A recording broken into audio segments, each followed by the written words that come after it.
विश्व आदिवासी दिवस के अवसर पर एक दिवसीय सरगुजा दौरे पर पहुंचे मुख्यमंत्री भूपेश बघेल ने सरगुजा जिले को 300 करोड़ रुपए से अधिक की सौगात दी।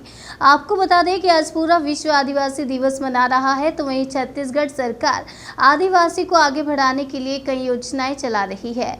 इसी कड़ी में सरगुजा जिले के सीतापुर में विश्व आदिवासी दिवस कार्यक्रम का आयोजन किया गया, जिसमें प्रदेश के मुख्यमंत्री भूपेश बघेल, छत्तीसगढ़ प्रभारी कुमारी शैलजा, उप मुख्यमंत्री टी.एस. सिंहदेव, खाद्य मंत्री अमरजीत भगत, कांग्रेस प्रदेश अध्यक्ष दीपक बैज सहित हजारों की संख्या में आदिवासी मौजूद रहे।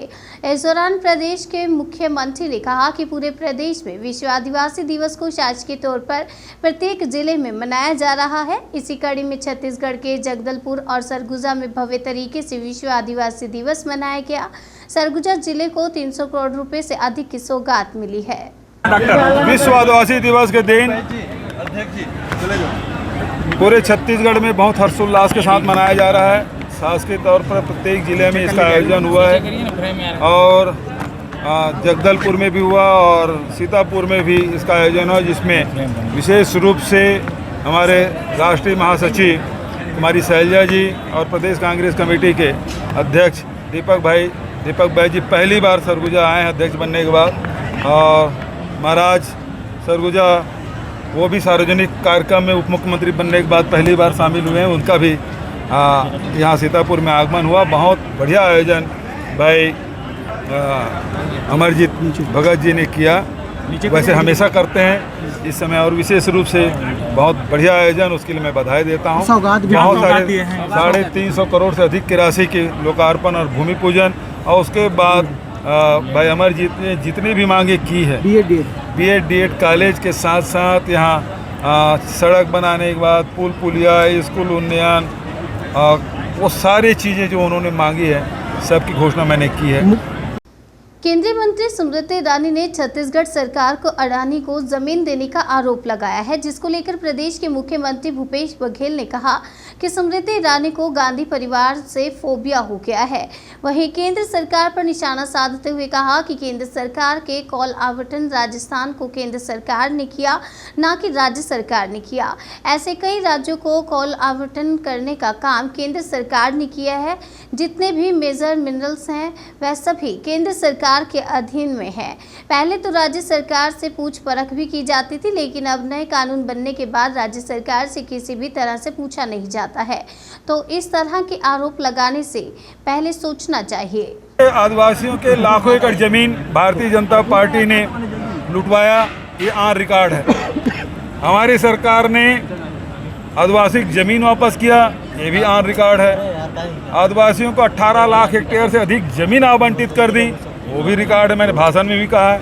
आपने कहा अभी अधिमान्यता पत्र हम लोग बांटे, और तो जो ठाकुर देवगुड़ी है, माता गुड़ी है, वो जो जंगल में या गांव में है, वनांचलों में, उसका भी अधिमान्यता पत्र हमने दिया है सार्वजनिक, वो भी हजारों के तादाद में है। तो हम लोग लगातार आदिवासियों को ताकतवर बनाने का काम, आज आदिवासी किसान ऋण से ऋण हो चुके हैं। उनके धान अब 15 क्विंटल से बजाय 20 क्विंटल खरीदा जाएगा। राजीव गांधी किसान न्याय योजना का लाभ मिल रहा है। कोदो कुट की रागी बो रहे हैं तो उसको 10,000 रुपये मिल रहा है।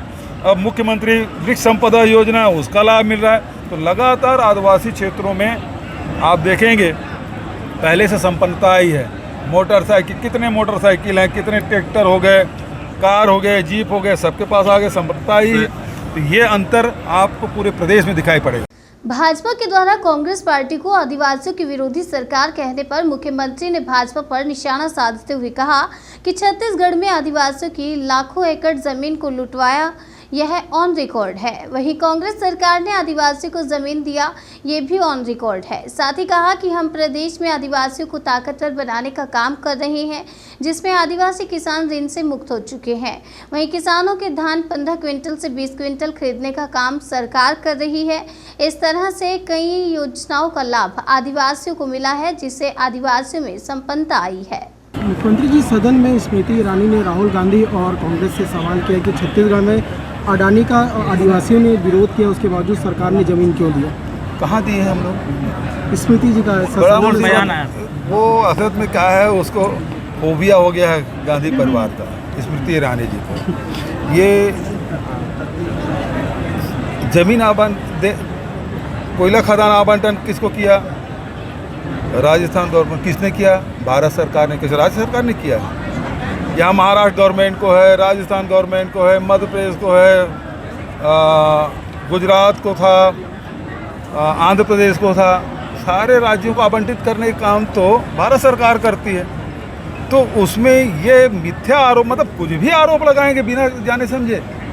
और हम लोगों ने कोई ज़मीन नहीं दी। जितनी भी मेजर मिनरल है वो भारत सरकार के अधीन है। पहले तो सलाह ली भी जाती थी। अब नया जो MMDR एक्ट आया है उसके बाद सलाह लेने की भी ज़रूरत नहीं है। तो हम लोगों ने तो भारतीय जनता पार्टी सरकार ने लेमरू को 400 वर्ग किलोमीटर था, भारत सरकार से अनुमति मिली थी, उसको भी नोटिफाई नहीं किया था। हम लोग 1995 वर्ग किलोमीटर को न केवल उसका क्षेत्रफल बढ़ाया बल्कि उसको नोटिफाई भी किए हैं। और भारत सरकार फिर भी वहाँ खदान के लिए लिस्टिंग किया था, उसका हम लोगों ने विरोध किया। अभी सुप्रीम कोर्ट में भी एफिडेविट हम लोगों ने दिया है कि ये जो लेबरू के अंदर में जो खदानें आ रहे हैं उसे आवंटित न की जाए, यहाँ की बायोडाइवर्सिटी के लिए उपयुक्त नहीं है। ये बात हम लोगों ने कहा और ये लिखित में है, एफिडेविट है, कोर्ट में दिया गया है। अब उसके बाद स्मृति ईरानी जी झूठ बोल रही हैं तो क्या करें? जैसे प्रधानमंत्री जी झूठ बोले 80% धान खरीदी हम लोग करते हैं। अरे भैया, राज्य सरकार करती है यार। 22,000 करोड़ रुपये हम लोगों ने दिया है और उसके बाद चावल हमसे खरीदती है और चावल ना खरीदे तब हम नीलामी किए थे धान का, तो घाटा हम सहते हैं। वो कहाँ से हो गया? तो प्रधानमंत्री भी यहाँ आके झूठ बोल के गए हैं, वैसे ही रक्षा मंत्री, वैसे गृह मंत्री। अब स्मृति ईरानी जी झूठ बोली तो नया बात क्या है?